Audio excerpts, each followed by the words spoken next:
I'm happy to say that most of my work on this channel is met with pretty positive reactions, but occasionally it does get some criticism.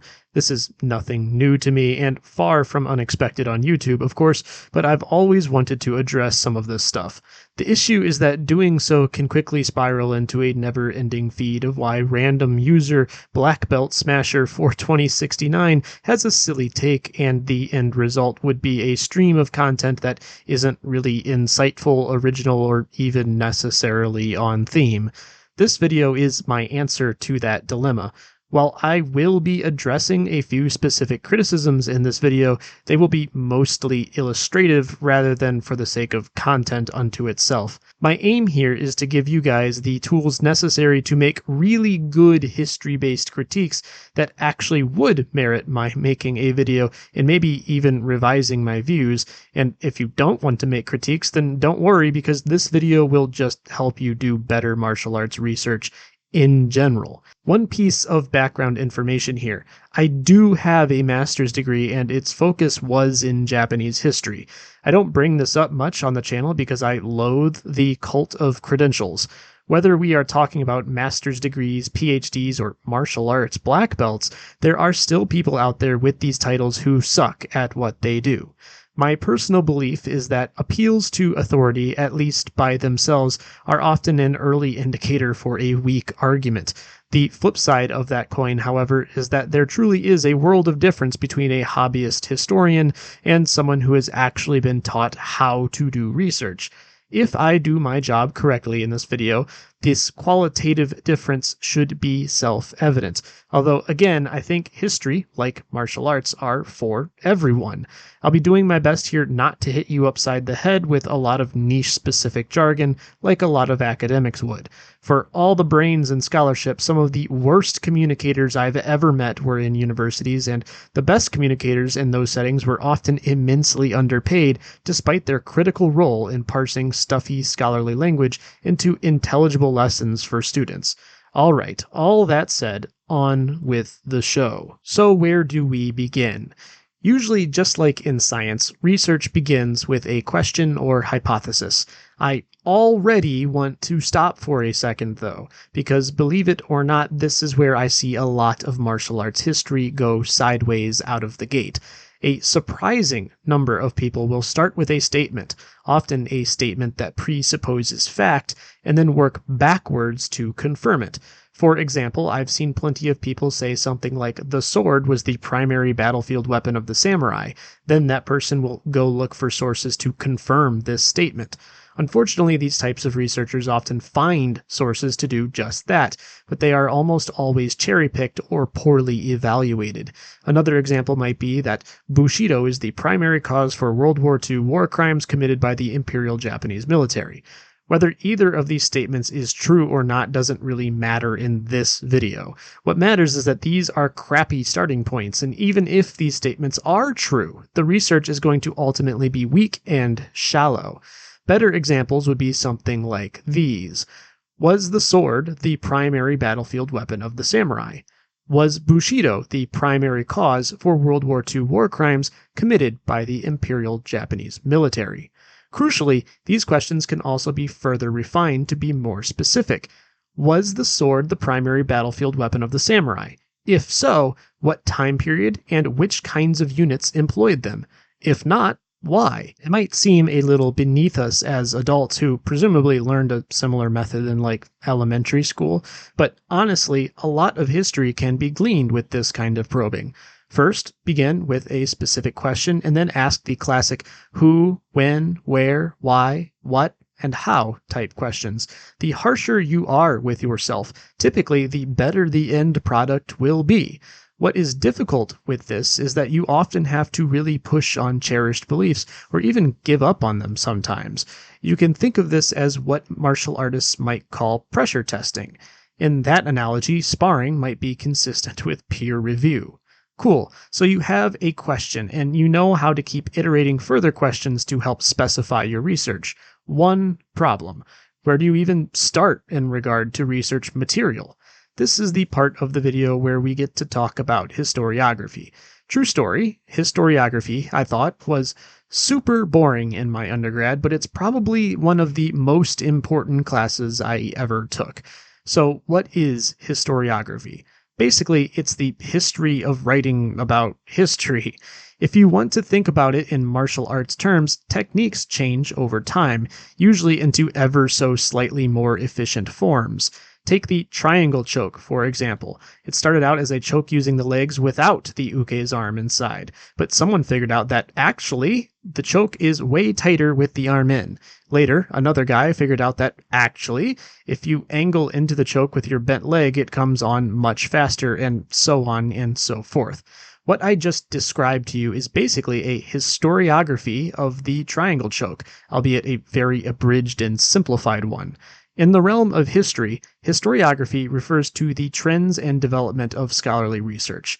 A good historiography section in a paper, for example, usually tries to go back to the very origin point of a field of study when possible, and then documents all the major developments in the field up until modern day.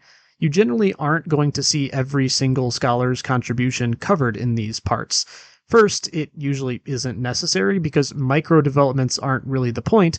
This is the previously on Nerds Do Nerd Shit section, and really only serves to catch the reader up. Second, like I said at the beginning, some scholarship just sucks. It gets shredded in peer review and is ultimately rejected from academic tradition, so it's obviously going to be omitted in a good historiography section.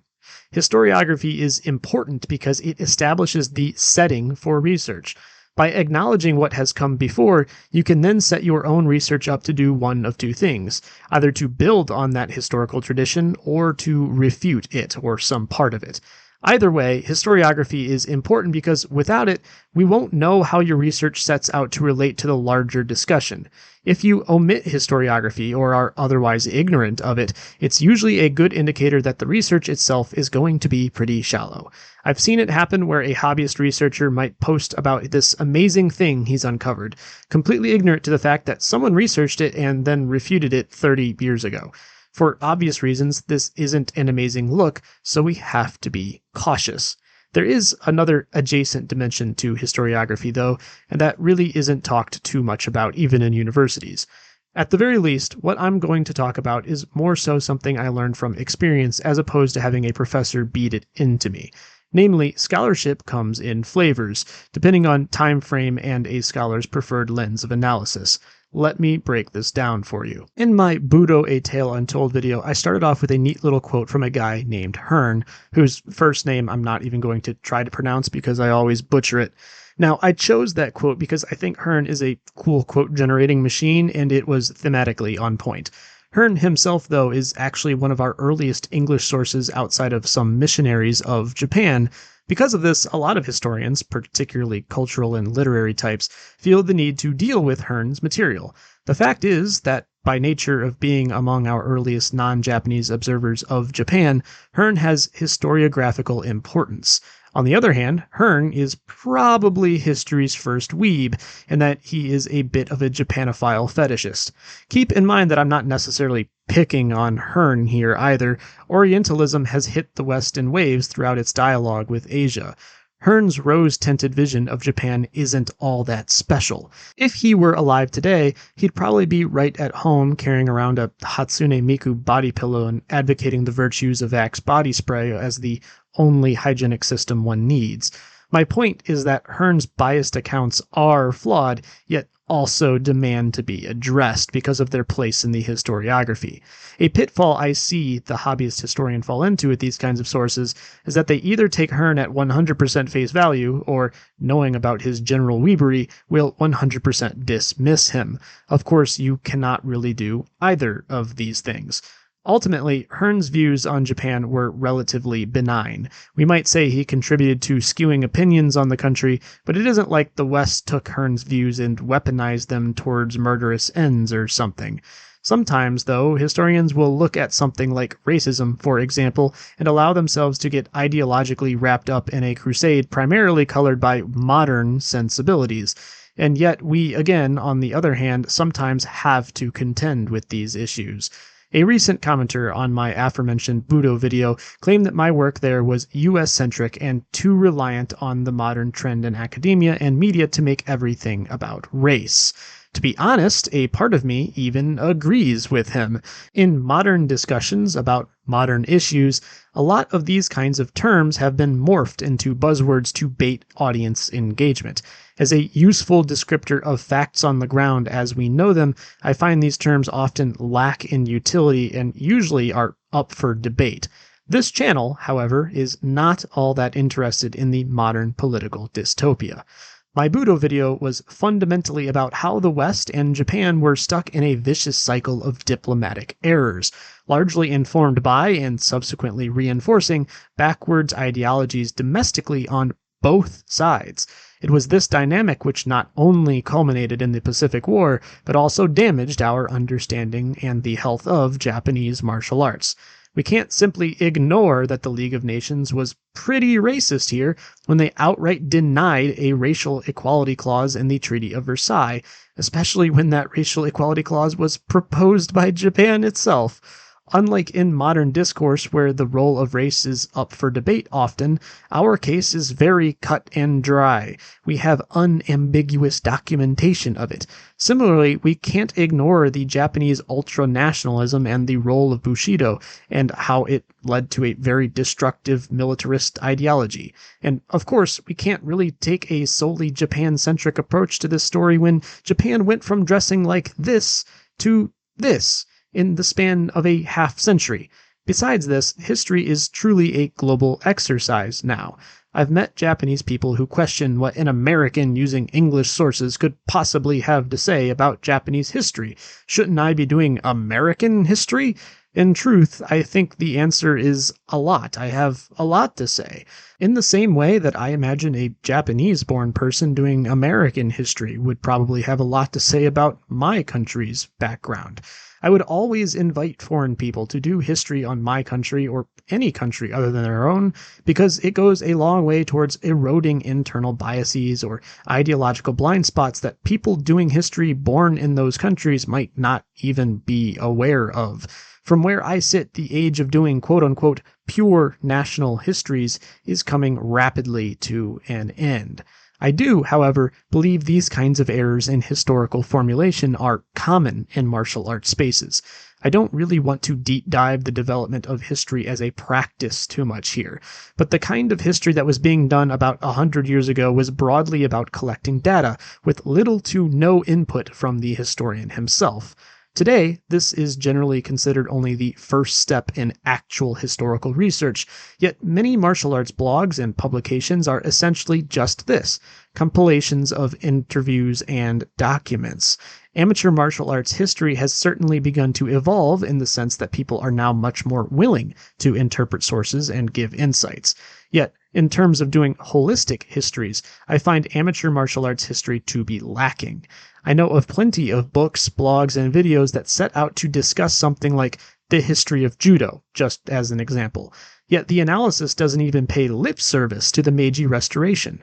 Martial arts historians, for a very long time, have done a pretty poor job of constructing how martial arts fit into a larger history. This is, in addition to its being so well documented, the other reason why I feel it would be irresponsible to omit the West's imperialist influence, racist overtones included, on Japan. Without this as a catalyst, the anxiety that would produce and fuel the Meiji Restoration would never have fomented, and without the Meiji Restoration, there likely is no academic dialogue between Japan and the West, nor is there a cultural need to rebrand martial arts for the domestic consumer in Japan. Without these things, there is perhaps no role for Kano Jigoro to play, and maybe, just maybe, we never get judo at all. None of this is to detract from the obvious reality that judo is a Japanese invention, but we also can't rightly toss out America's involvement because it's American-centric or whatever other reason. All we would end up with is a narrow conception of judo history that, once again, is divorced from its political, cultural, and economic setting. Those kinds of narrow histories are everywhere on the internet. They are kind of the gold standard for most blogs and YouTube channels. I know we can do better than that, though, hence this video on how we can do better. One of the other traps we should avoid is allowing our own modern beliefs to texture research and analysis. Bias is inevitable, but a weak historian is one that fails to reflect on his preferences and limit how they appear in his work. I think I'm a bit old school in this regard, but I believe that if you can pin down my political leanings or my religious leanings or whatever else based on the history I'm presenting, then I've probably screwed up a bit somewhere. For the sake of clarity, I will sometimes outright tell you guys what my biases are, but generally I think my modern sensibilities have no place in this kind of work. In other words, I'm not hard on the League of Nations or Bushido because of my modern personal ideology, but because the proof and problems inherent in these things are in the sources, in black and white, and had demonstrable consequences. We can't just chop out crucial historical facts because the modern ideological climate exhausts us, or because we want to somehow keep our history quote-unquote purely about martial arts. Keep in mind, though, I really don't like modern politics leaking their way into my martial arts training or research. In many ways, these are places I retreat to in order to escape all of that crap. So when I do include something as contentious as accusations of racism towards a body like the League of Nations, you can rest assured I'm only doing so because it's necessary and because there is ample, obvious evidence of it. Moving on, though, to another aspect of research that I really had to discover through my own experience, scholars come at history from very different angles, and you need to be aware of this when doing historiography. I will use martial arts history itself as an example here. A lot of people would consider the beginning of serious Japanese martial arts studies, at least in the English language, to start with Donn Draeger and the school he spawned called Hapology. Now, the legacy of Hapology is a little contentious.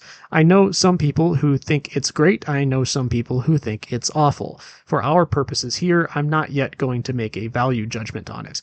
What is important is the following. First, it was more or less the first serious attempt to analyze Japanese martial arts in any academic way, on their own terms. Second, it was approached primarily from an anthropological point of view.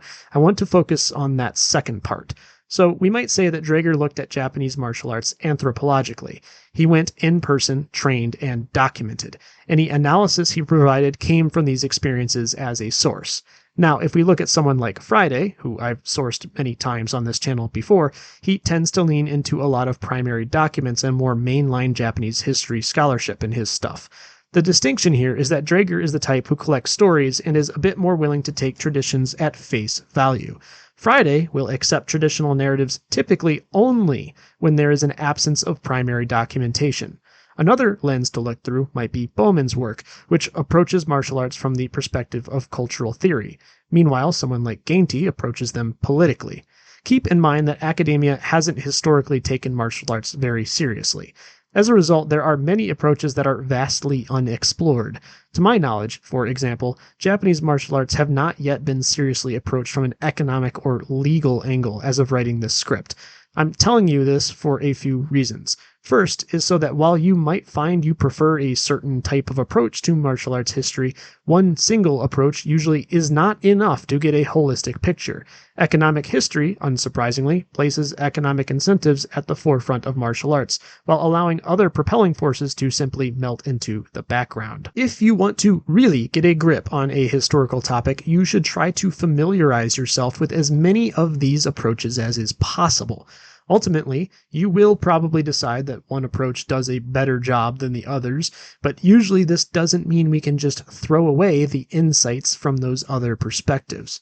Finally, I want to warn people against confusing tradition with history. Maybe the number one historical error I see in my comment section is some variation on "my sensei said." A big reason why the aforementioned Hapology has come under some scrutiny, at least from a historical point of view, partly has to do with its tendency to be about story collecting. As I mentioned previously, a lot of what hobbyist martial arts history has been since the end of World War II has been exactly that, story collecting. I also don't necessarily blame people for this because, again, it isn't like academia was really tackling martial arts study seriously, so this was kind of the best we've had for the longest time. It's only been relatively recently that there has been an uptick in scholarly interest in martial arts. At this point in the video, you're probably able to guess what I'm about to say regarding the shortcomings of this approach, though. Orally transmitted stories and accounts tend to be pretty unreliable. Not only are these retellings sometimes from third or fourth parties who have played a game of telephone over the years, but many accounts are from people liable to misremember. Older people, for example. Other accounts yet come from dubious sources. The traditional documents of a given school, for example, might first appear to be a goldmine, but consider that those documents pretty solely exist to further the designs of that school, both internally and externally. The potential bias here is overt. And of course, if you're talking to the founder or the son's founder or some variation thereof of a school, this bias is also going to be present. Confirming these kinds of accounts, especially the oral ones, is tough and something the hobbyist historian is rarely concerned with in my experience. The usual baseline expectation for me is whether or not an oral account would hold up in court. Are there multiple witnesses? Do the witnesses have anything to gain by giving their account in a certain way? Are accounts consistent across the witnesses? Does the historical record divorced from these accounts support their narrative? Unfortunately, the hobbyist historian is all too happy to hear a cool story and run to the bank with it very often. This is especially so when an account has already been codified into the traditional canon of a style. And let's be honest, if the hobbyist historian is doing research on a given art, he probably is doing so because he practices that art.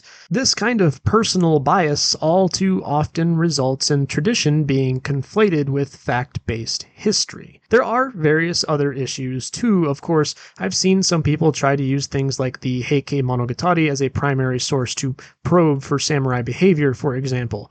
In fairness, this is something that was actually considered valid in pre-war Japan for ideological reasons, but doing this is sort of like pulling a quote from the Iliad and presenting it as historical truth. Both the Iliad and the Heike Monogatari are essentially historical fiction. The events they describe either happened or probably happened, but these are not histories, but really a form of popular entertainment from the past. Both texts were actually meant to be recited orally and to entertain an audience, not to teach a sound history.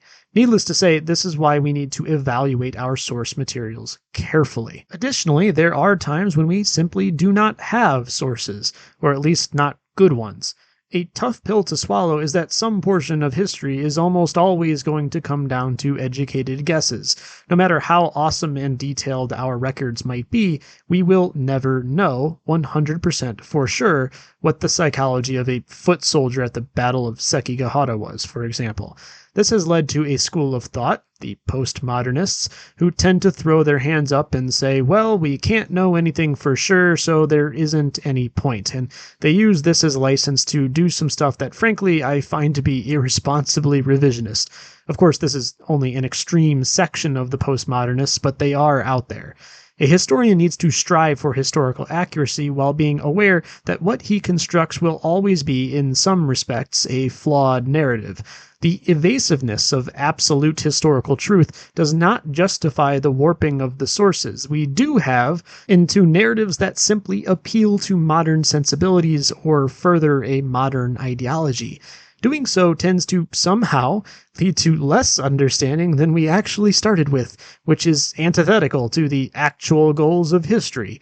In its worst form, this is little more than propaganda that is more interested in shaping modern minds than properly defining our collective historical heritage. Alright, I've covered a whole bunch and I want to start to wind this video down, so let's really quickly review my core points. First, start your research with a question, not a statement. Further refine it by asking if so, then why, where, when, what, and how. Second, get to know the historiography of your topic. Try to track down the beginning of the research and catalog how it's evolved so you can better position your own research in that lineage. Does your work seek to refute or build on previous scholarship? Third, evaluate your sources, primary, secondary, and scholarly or otherwise. Do these have biases? Can their content be verified with other sources? Are they influenced by a past or present ideology? Were these actual historical accounts or just narratives for other purposes? Fourth, be aware of your own biases. You'll never eliminate them completely, but you can mitigate them. 5th, do not cherry pick your sources. Doing good history means contending with sources that are exhausting or otherwise prove to be an obstacle to your thesis.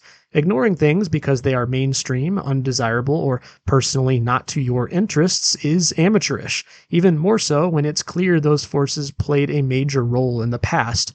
6th, approach history from as many perspectives as possible: anthropological, legal, archaeological, political, economic, cultural, traditional, and so on and so forth. Deep understanding can rarely ever arise from looking at something through one singular lens. 7th, do not confuse history with tradition. And finally, 8th, be aware that objective historical fact is often both rare and elusive. Often gaps must be filled with our best guesses, but this is not licensed to write historical fanfiction divorced from sources or prior research. I feel compelled to give a quick blurb here about the evolution of martial arts history as well. To some, it might feel that I've been unduly harsh on the amateur martial arts historian. I want to convey that any harshness comes from a genuinely constructive place. I'm passionate and resolute in my position that history is for everyone and anyone can do it regardless of their training or lack thereof. I take the same position regarding martial arts. But just like martial arts, my belief that everyone can participate does not mean everyone participating is doing a good job. For a long time, martial arts history has been predominantly controlled by a grassroots contingent of nerds with an enthusiastic interest. And again, we have to pay our respects to these people because they essentially carried the field on their backs for no tangible benefit for a very long time. Now, though, we are starting to see more and more trained historians enter the space. Currently, I think we are in what I would call a phase of myth-busting. This is characterized by the tightening of expectations on what constitute quality research practices and an overall demythologizing of popular martial arts narratives. Unsurprisingly, this process has been met with a lot of resistance from martial arts enthusiasts who often are attracted to training primarily for those myths or the aesthetics contained within. Even martial arts organizations tend to dislike this trend towards better history because for a very long time, mythologizing their product has been very financially lucrative. I suspect this resistance will eventually wane and become unsustainable. More and more publications, blogs, and YouTube channels are going to start to see the content value in myth-busting poor histories. I think the key here, however, is that this myth-busting phase is temporary, and doing good history cannot just be about reversing old notions. I do believe it is a necessary project at the moment, but dwelling on it too long will not be healthy for our collective understanding. Eventually, when this time passes, and it will, we are going to need people interested not merely in perpetuating their martial arts traditional propaganda or debunking that propaganda, but people who actually want to push our understanding forward using quality sources and some of the research techniques I've presented to you in this video. Obviously, I've only given you the tip of the iceberg here, but I think if you follow my points, you're probably already going to be doing better research than the vast majority of people in the martial arts space. Alright, to cap this video off, some resources for you. This is going to sound a bit funny, but a lot of stuff can be found by typing in titles and authors alongside the word PDF. This rarely produces a whole book, but it can. I've found books this way. I've found plenty of short free articles too, as well, through doing this, that I was otherwise unaware of. Some books can be found on scribe.com. I honestly don't think this website is too user-friendly, but sacrifices have to be made if you want to keep things as free as possible. Another website is the Internet Archive. With an account, you can quote-unquote rent digital copies of books for an hour at a time. In my experience, you can often just consecutively rent books over and over again. I'm not sure if that's by design or not, but I've done it. The user experience here is, again, imperfect, but a notable upgrade from Scribed. This next one is maybe a little contentious, but LibGen is a place you can download a lot of books. Is it pirating? Yeah, I suppose that it is, but I've had so many professors in my career tell me to just pirate their stuff that any residual guilt that I may have once had is now gone. There is no reason for academic literature to be as expensive as it is, and a little trade secret, the authors often see very little of the money from sales anyway. Most of that revenue gets sucked up by publishers. In my experience, most professors and researchers would prefer you read their material rather than skip out on it because of the ridiculous price tag or a subscription fee. While I'd typically advocate for supporting the author, the reality is that scholars really aren't usually supported by their books. Given this, the next best way to support their efforts is critical consumption of their research and the spread of their ideas. If you really want to buy stuff, or like me, just prefer the feel of a book in your hands, I usually use Amazon or Abe Books. It's kind of common knowledge these days, but the Kindle editions are usually more affordable. I just personally like the feel the pages in my hand. While I hate how gatekeeper-ish this can come across as, Japanese martial arts history is made a whole lot easier even with just intermediate Japanese language skill. I'm not going to recite how you can study Japanese language here. Many other channels do that better than I could, but I will say that with discipline, the resources to learn are free and online. If you already have the hang of Japanese, you can find some stuff uploaded to the Japanese National Diet Library's website. Finally, and perhaps the biggest pro tip of them all, be sure to actually look at the sources other academics are using. The back of a history book is your friend. This makes developing a historiography so much easier and can send you down a super informative rabbit hole that seriously could possibly keep you busy even for months at a time. All right. This is really all from me. Hopefully this was informative. I know it's slightly off-brand for me, but I think it's more constructive to give people this framework and the tools to make decent arguments in one video rather than just repeatedly typing up refutations to flawed arguments in the comments section that people may or may not even see. And in those people's defense, I do understand that the comments section is not exactly the best place for really good debate or even good place for posting links or anything like that. I wish YouTube had a more robust communication system, but it is what it is.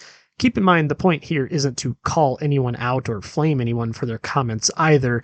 I think that kind of anonymous internet drama is beneath us, and beyond that, the eldritch YouTube algorithm doesn't discriminate engagement based on its relevance or usefulness to a piece of content. My motivation for making this video is genuinely to try and help people improve. In some ways, I've just sort of given you the skeleton of an undergrad and master's history education completely for free, at least the research side of it. So it's my genuine hope and belief that you guys can take this and put it to good use, or at least use it as a starting point. At any rate, that is everything from me for today. I really appreciate you all listening, as I always do, and I will catch you in the next one. Peace.